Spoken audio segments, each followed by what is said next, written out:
बिहार में जाति जनगणना के आंकड़े जारी होने के बाद उत्तर प्रदेश में भी मंडल बनाम कमंडल की राजनीति को धार देने की तैयारी में विपक्षी दल जुट गए। अखिलेश यादव के बाद मायावती ने भी जातिगत जनगणना को लेकर आवाज बुलंद की है, तो बीजेपी के सहयोगी दल भी जनगणना की मांग का समर्थन कर रहे हैं, जिसमें निषाद पार्टी के अध्यक्ष संजय निषाद और सुहेलदेव भारतीय समाज पार्टी के प्रमुख ओम प्रकाश राजभर भी शामिल हैं। तो अपना दल के अध्यक्ष अनुप्रिया पटेल ने भी जाति जनगणना का समर्थन कर दिया है। यानी जातीय जनगणना की जंग में अब विपक्ष को नया हथियार मिल गया है। दिखाते हैं आपको इसी पर एक रिपोर्ट।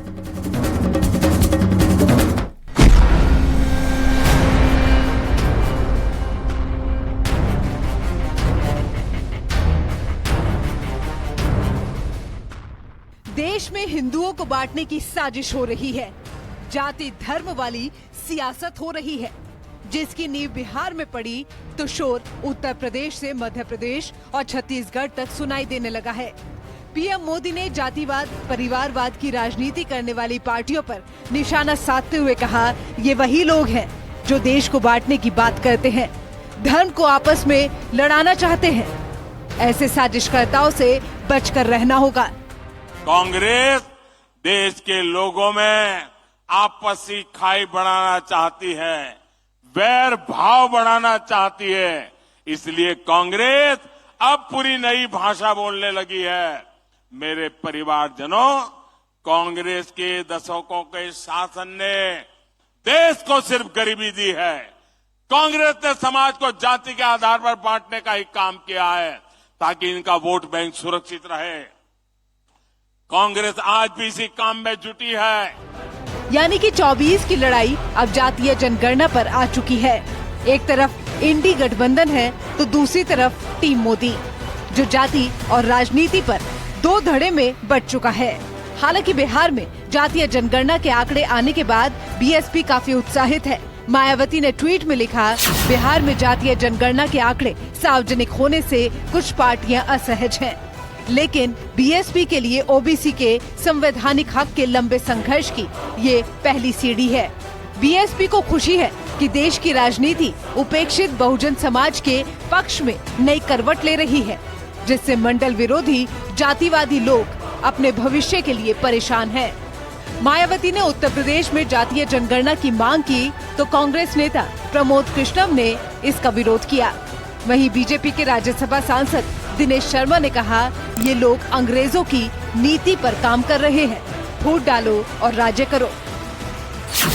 अब विपक्ष का सबसे बड़ा दुख क्या है विपक्ष को, कि गरीब कल्याण योजनाओं के कारण जो वो जहर बोते थे जातिवाद और संप्रदायवाद का, वो जहर का असर खत्म होने लगा है। अब उसके कारण जो है वो नए नए चीजें चुनाव के आसपास वो लोग करेंगे। बीजेपी का पिछड़ा वर्ग का प्रधानमंत्री उनको बर्दाश्त नहीं है। हालांकि एनडीए साथी एसबीएसपी जातीय जनगणना की मांग को सही ठहरा रही है।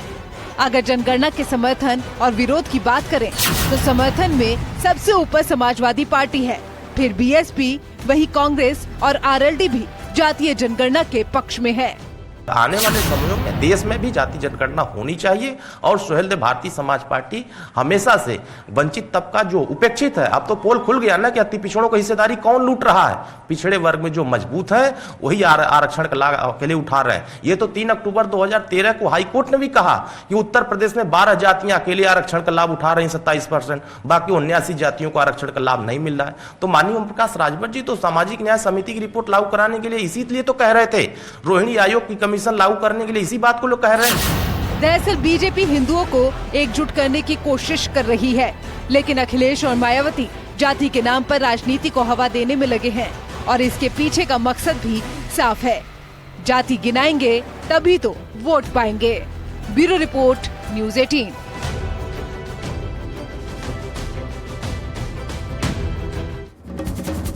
तो दूसरी तरफ केंद्रीय मंत्री और अपना दल एस की अध्यक्ष अनुप्रिया पटेल ने भी जातिगत जनगणना का समर्थन कर दिया है। अनुप्रिया पटेल ने कहा कि जातिगत जनगणना और ओबीसी आरक्षण हमारी पार्टी का एजेंडा रहा है। अनुप्रिया पटेल ने जातिगत जनगणना के साथ ही ओबीसी कल्याण मंत्रालय के गठन की भी मांग कर दी। अनुप्रिया पटेल ने कहा कि ये वक्त की मांग है और पूरी होनी चाहिए।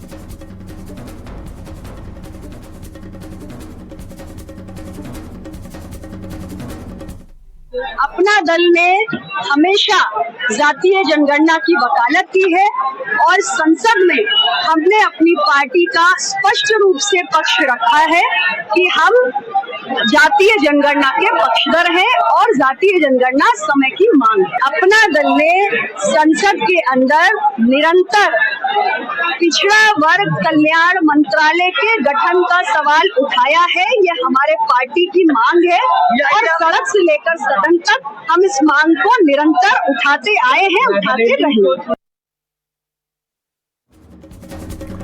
उत्तर प्रदेश में कांग्रेस और समाजवादी पार्टी के बीच सीट का पेच भले ही नहीं सुलझ पाया है, लेकिन मध्य प्रदेश में दोनों दलों के बीच सीट पर बात करीब करीब बन गई।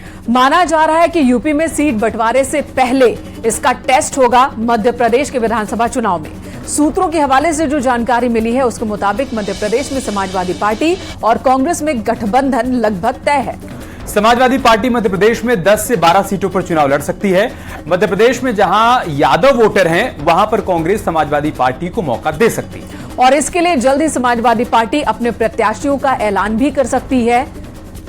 हालांकि खबर यह भी है कि मध्य प्रदेश में समाजवादी पार्टी के लिए सीट कांग्रेस ने ही तय की है। और अब उत्तर प्रदेश में सीट बंटवारे को लेकर बात चल रही है। आपको एक रिपोर्ट दिखाते हैं कैसे यूपी में पेच फंसा है, लेकिन एमपी में सुलझने वाला है ये पेच।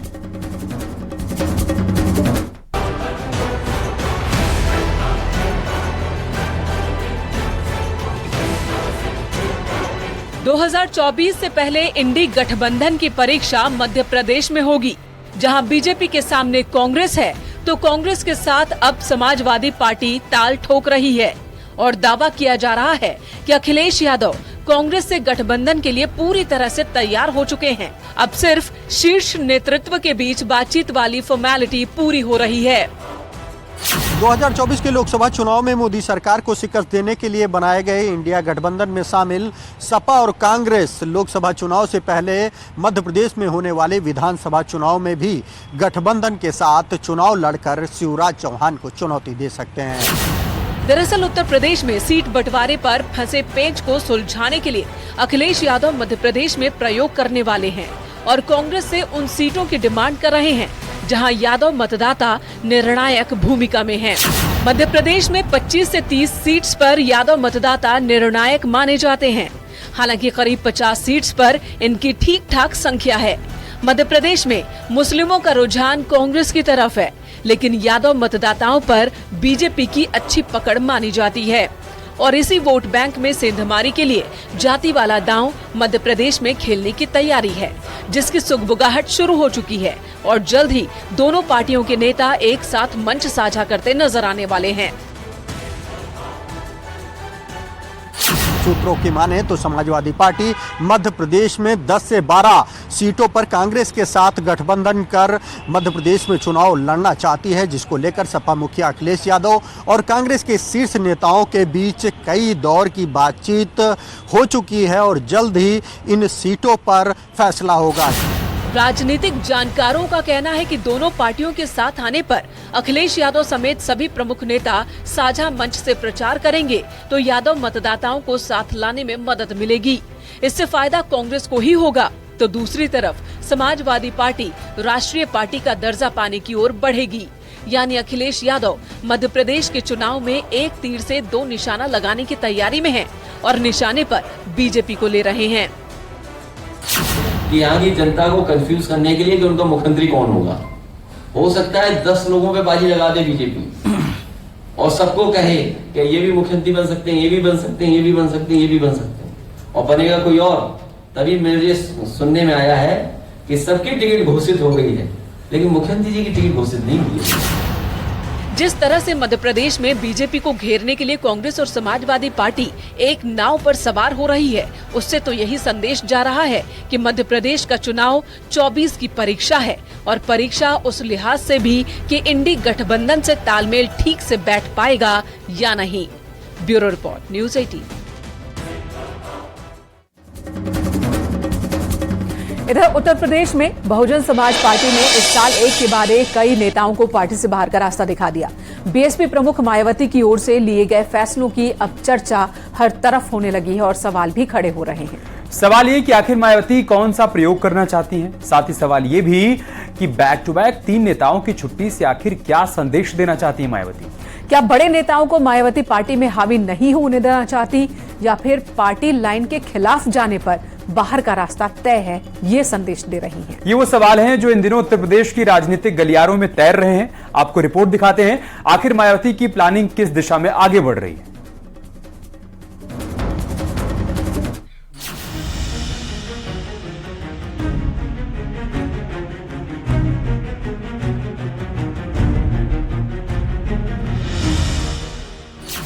चौबीस के रण में क्या है मायावती का प्रण?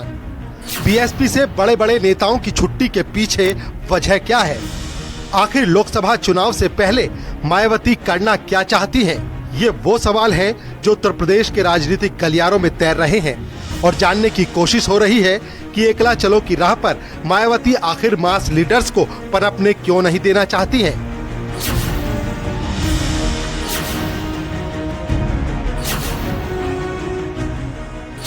अगर जून 2023 से अब तक की बात करें तो बीएसपी से 3 प्रमुख नेताओं को बाहर का रास्ता दिखाया जा चुका है। प्रशांत गौतम बाहर हो चुके हैं।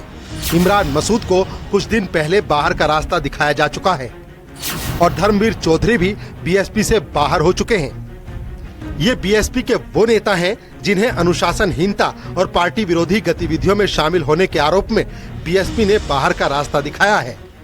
बहुजन समाज पार्टी से एक एक करके कई नेताओं को बाहर का रास्ता दिखा दिया गया। ताजा उदाहरण सहारनपुर के इमरान मसूद, गाजियाबाद के धर्मवीर चौधरी और मेरठ के प्रशांत गौतम है। इन तीनों को पार्टी ने बाहर का रास्ता दिखा दिया है। बसपा से निकाले गए नेताओं की फेहरिस्त काफी लंबी है। इसमें स्वामी प्रसाद मौर्य, बृजलाल खाबरी, ठाकुर जयवीर सिंह जैसे नेता पहले से ही शामिल हैं। लेकिन बड़ी बात यह है कि आज पार्टी के पास कई जाति समूहों से कोई भी प्रमुख नेता नहीं बचा है, क्योंकि लापरवाही से निष्कासन किया गया है।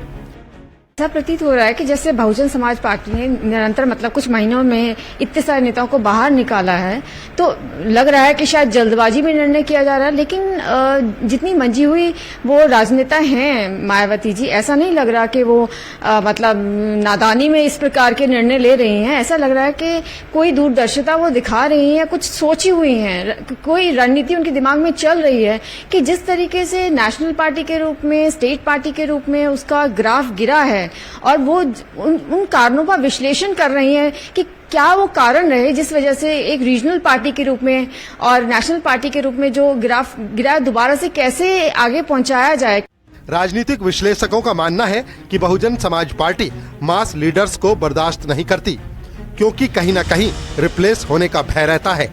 ऐसे में मायावती जिस पैटर्न पर काम कर रही हैं, वो पार्टी को मजबूती कम, नुकसान ज्यादा पहुंचा रहा है। बीएसपी के हार के ग्राफ को देखें तो 2012 के चुनाव में बीएसपी की हार हुई, 2014 के लोकसभा चुनाव में सफाया हो गया, 2017 के चुनाव में रणनीति बुरी तरह फेल हुई, 2019 में बीएसपी और एसपी में गठबंधन हुआ, 2019 के चुनाव में बीएसपी को सिर्फ 10 सीटें मिली, 2022 में बीएसपी को सिर्फ 1 ही सीट मिली। यानी बैक टू बैक मायावती की फेल होती रणनीति एक बार फिर सवालों के घेरे में है, क्योंकि इस बार मायावती बिना किसी से गठबंधन के चुनाव लड़ रही हैं, तो उससे पहले बड़े बड़े नेताओं को पार्टी से बाहर का रास्ता भी दिखाया जा चुका है।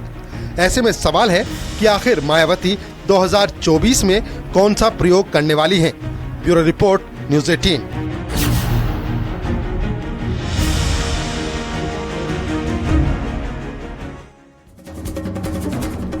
इधर उत्तर प्रदेश में अलग राज्य की मांग का मुद्दा एक बार फिर से रफ्तार पकड़ चुका है। संजीव बालियान की मांग का जहां विपक्ष और सहयोगी दल समर्थन कर रहे हैं, तो वहीं बीजेपी के फायरब्रांड नेता संगीत सोम ने इसका विरोध कर दिया है और तर्क दिया है कि अगर पश्चिमी यूपी को अलग किया गया तो नया राज्य मिनी पाकिस्तान बन जाएगा। हालांकि इन सब के बीच ये जानना भी जरूरी हो जाता है कि पश्चिमी उत्तर प्रदेश की मांग कब कब उठी। तो आपको बता दें कि अलग राज्य बनाने की मांग दशकों पुरानी है। आरएलडी ने हरित प्रदेश नाम से आंदोलन भी चलाया था, तभी पार्टी के मुखिया अजीत सिंह हुआ करते थे। वहीं करीब 10 साल पहले मायावती ने उत्तर प्रदेश को 4 हिस्सों में बांटने का प्रस्ताव दिया था। और 2012 में मायावती ने यह प्रस्ताव केंद्र सरकार को भेजा भी था, लेकिन अब पश्चिमी प्रदेश की मांग केंद्रीय मंत्री संजीव बालियान की तरफ से की गई है, जिसके समर्थन के साथ साथ विरोध के सुर भी सुनाई पड़ रहे हैं। आपको एक रिपोर्ट दिखाते हैं। पश्चिमी प्रदेश का नारा होगा यूपी का बंटवारा, ये सवाल है।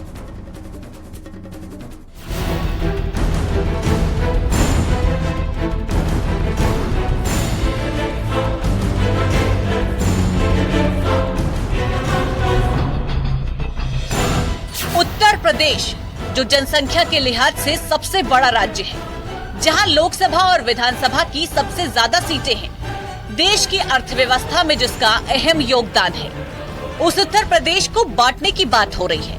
उस उत्तर प्रदेश से पश्चिम प्रदेश को अलग करने का नारा दिया जा रहा है और ये आवाज बीजेपी की मंत्री संजीव बालियान ने उठाई, तो विरोध भी बीजेपी के नेता ही कर रहे हैं। क्रांति धरा पर हूँ, 1857 की क्रांति का आगाज इसी शहर से हुआ और भाई पश्चिम उत्तर प्रदेश की राजधानी भी है मेरठ। मैं तो उम्मीद है कि एक दिन पश्चिम उत्तर प्रदेश अलग बनेगा और मेरठ उसकी राजधानी होगा। मैं तो सपने को बहुत दिन से देख रहा हूँ। अरे पश्चिमी उत्तर प्रदेश बनाने से पहले हमें सोचना तो चाहिए कि हम क्या बोल रहे हैं। पश्चिमी उत्तर प्रदेश बनने का मतलब है मिनी पाकिस्तान बनना। एक वर्ग की आबादी इतनी बढ़ती जा रही है कि आप सोच नहीं सकते। कितनी नगर पंचायत है, कितनी नगर पालिका में, 70 से 80% है। आप यहाँ क्या ये चाहते हैं कि हिंदू माइनॉरिटी में रहे? हमारी बिल्कुल ये मांग नहीं है। हमारी मांग ये है कि जितने भी एनसीआर के हमारे जिले हैं या पश्चिम के जिले हैं, दिल्ली को वृहद प्रदेश बना के उसमें जोड़िए जाए। बीजेपी की फायर ब्रांड नेता संगीत सोम ने पश्चिमी यूपी को अलग राज्य बनाने का विरोध किया और हरित प्रदेश की मांग को गलत ठहराया और इसके पीछे तर्क भी दिया। बीजेपी नेता संगीत सोम ने विरोध करते हुए कहा, अलग राज्य बना तो मिनी पाकिस्तान हो जाएगा। इस नए राज्य में हिंदू अल्पसंख्यक हो जाएंगे। एक वर्ग की आबादी जिस हिसाब से बढ़ रही है, उससे पश्चिम की डेमोक्रेसी बदल जाएगी। यानी संगीत सोम का निशाना एक खास वर्ग की बढ़ती जनसंख्या पर था। हालांकि संजीव बालियान की मांग को ओम प्रकाश राजभर ने अंतर आत्मा की आवाज बताया और कहा ये मांग पहले से चली आ रही है, जिसका वो समर्थन करते हैं। अलग अलग लोगों के जो है अलग अलग डिमांड है, वो उनकी सोच है, उनका विचार है। प्रदेश बड़ा है तो प्रदेश में बंटवारा, हम भी उसके पक्षधर हैं कि प्रदेश बड़ा प्रदेश है, उसको 4 भागों में बांट दिया चाहिए। यानी पश्चिमी उत्तर प्रदेश की मांग पर दो धड़े आपस में बट गए हैं। लेकिन संजीव बालियान ने जो मुद्दा उठाया है, उस मुद्दे में विपक्षी नेता चारों तरफ से घिर चुके हैं, क्योंकि बीएसपी के साथ आरएलडी भी इस मुद्दे को उठा चुकी है। तो कांग्रेस में अलग राज्य की मांग से कंफ्यूजन की स्थिति है। भारतीय जनता पार्टी ने अपने सांसदों का एक आंतरिक सर्वे कराया है, जिसमें संजीव बालियान का काम वो औसत दर्जे का है। इसलिए संजीव बालियान इस तरीके के बयान देके अपने टिकट बचाने का प्रयास मात्र कर रहे हैं। जहां तक संगीत सोम के बयान का सवाल है, वो अभी चुनाव हुए जिसमें वो अतुल प्रधान समाजवादी पार्टी के विधायक से चुनाव हारे हैं, इसलिए उनका मानसिक संतुलन ठीक नहीं है, इसलिए वो हिंदुस्तान में पाकिस्तान ढूंढ रहे हैं। कि एक नेता जो विधायक रह चुका है, जो विधायक रहा है, वो ये बोल रहा है और भारत सरकार का एक मंत्री कह रहा है कि मैं चाहता हूं हरित प्रदेश में। तो भाई चाहते क्यों, करो ना। केंद्र सरकार तुम्हारी, प्रदेश सरकार तुम्हारी, पूरा बहुमत है तुम्हारे पास, बनाओ, हम स्वागत करेंगे। खैर, जब बात निकली है तो दूर तलक जाएगी, क्योंकि आरएलडी के साथ समाजवादी पार्टी इस मांग के समर्थन में है, तो बीजेपी के सहयोगी दल भी इसे जायज करार दे रहे हैं। लेकिन जिस तरह संगीत सोम ने मिनी पाकिस्तान वाला तर्क दिया है, उस पर संग्राम छिड़ना तय है। Bureau report, news 18।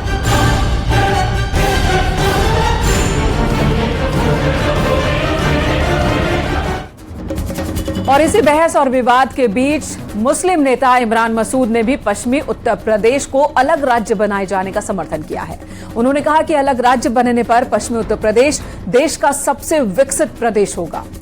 यूपी को पश्चिम से ही सबसे ज्यादा राजस्व मिलता है, लिहाजा उनकी ये मांग है कि पश्चिम उत्तर प्रदेश को अलग राज्य बनाया जाना चाहिए और ऐसा हो जाएगा तो पश्चिम उत्तर प्रदेश देश का नंबर 1 राज्य बन जाएगा।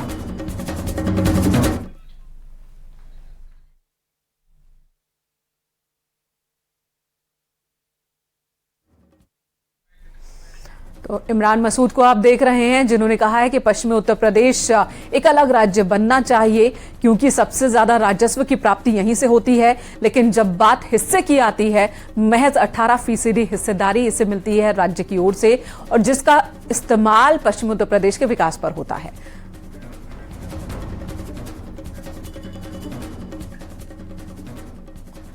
गोरखपुर में आज सीएम योगी ने बीआरडी मेडिकल कॉलेज में विशेष संचारी रोग नियंत्रण अभियान की शुरुआत कर दी। उन्होंने विशेष संचार अभियान की रैली को हरी झंडी दिखाकर रवाना किया। इस दौरान सीएम योगी ने कहा कि 2017 से पहले दिमागी बुखार का आतंक था।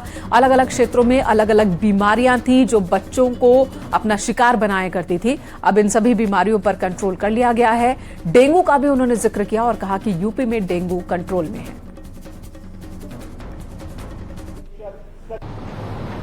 प्रदेश सरकार के द्वारा 2017 से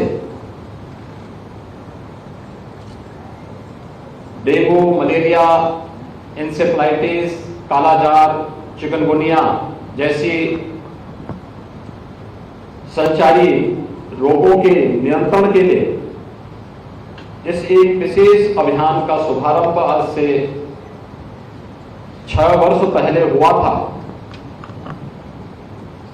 उसके बहुत अच्छे परिणाम हम सबके सामने आए हैं। उन परिणामों को देख करके ही प्रतिवर्ष 3 बार प्रदेश सरकार अंतर विभागीय समन्वय के माध्यम से संचारी रोग नियंत्रण के लिए विशेष अभियान प्रारंभ करती है। अक्टूबर से जनवरी तक चलने वाला है विशेष अभियान। उत्तर प्रदेश में बीजेपी अब किसानों को साधने के लिए अभियान चलाने वाली है। परिक्रमा यात्रा के जरिए बीजेपी के नेता गांव-गांव चौपाल लगाएंगे, किसानों की समस्याओं को सुनेंगे। इतना ही नहीं, किसानों की परेशानी का समाधान भी निकाला जाएगा। दरअसल बीजेपी की सियासी एक्सरसाइज उस दिशा में आगे बढ़ चली है जिससे ज्यादा से ज्यादा किसानों को जोड़ा जा सके, ताकि 24 के चुनाव में उसे वोट में तब्दील किया जा सके। इसी पर दिखाते हैं आपको एक रिपोर्ट।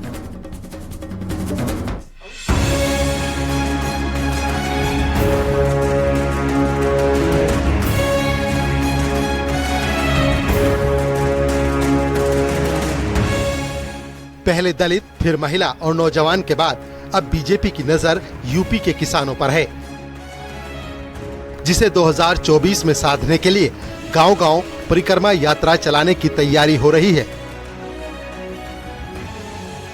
परिक्रमा यात्रा में किसानों को मिल रहे सरकारी योजनाओं के लाभ के बारे में बताया जाएगा। किसान सम्मान निधि, एमएसपी पर फसलों की खरीद की जानकारी दी जाएगी। गन्ना किसानों को वक्त पर भुगतान और बिजली कनेक्शन पर किसानों को 50% छूट जैसी उपलब्धियां भी बताई जाएंगी। लोकसभा चुनाव से पहले बीजेपी किसानों को साधने में जुट गई है। बीजेपी ने परिक्रमा यात्रा के जरिए यूपी के सभी गांवों में पहुंचने की तैयारी की है। साथ ही सरकार के स्तर से किसानों की लंबित मांगों को पूरा करने और समस्याओं के समाधान की भी तैयारी है। मिशन 2024 की चुनावी तैयारी में जुटी भारतीय जनता पार्टी अब किसानों को भारतीय जनता पार्टी के पक्ष में लामबंद करने के लिए अभियान चलाएगी। भारतीय जनता पार्टी का प्रदेश संगठन उत्तर प्रदेश के सभी गांवों में गांव परिक्रमा यात्रा निकालेगा, यानी कि किसानों के बीच जाएंगे और जो उत्तर प्रदेश और केंद्र सरकार की जो योजनाएं हैं किसानों के लिए संचालित की जा रही हैं उनके बारे में किसानों को बताएंगे। यही नहीं, अगर बात की जाए देश में तो सबसे ज्यादा उत्तर प्रदेश में किसान सम्मान निधि पाने वाले लाभार्थी हैं। यानी बीजेपी अब उस रणनीति के साथ अपने अभियान को आगे बढ़ा रही है जिससे पश्चिमी यूपी के साथ ही उत्तर प्रदेश के तमाम किसानों को साधा जा सके। इसके लिए किसान संपर्क यात्रा के दौरान हर गांव में किसान चौपाल लगाई जाएगी। चौपाल में किसानों से उनकी समस्याओं पर बात की जाएगी। किसानों से मिले फीडबैक को सरकार तक पहुंचाया जाएगा। किसानों की समस्याओं का जल्द निपटारा करवाया जाएगा।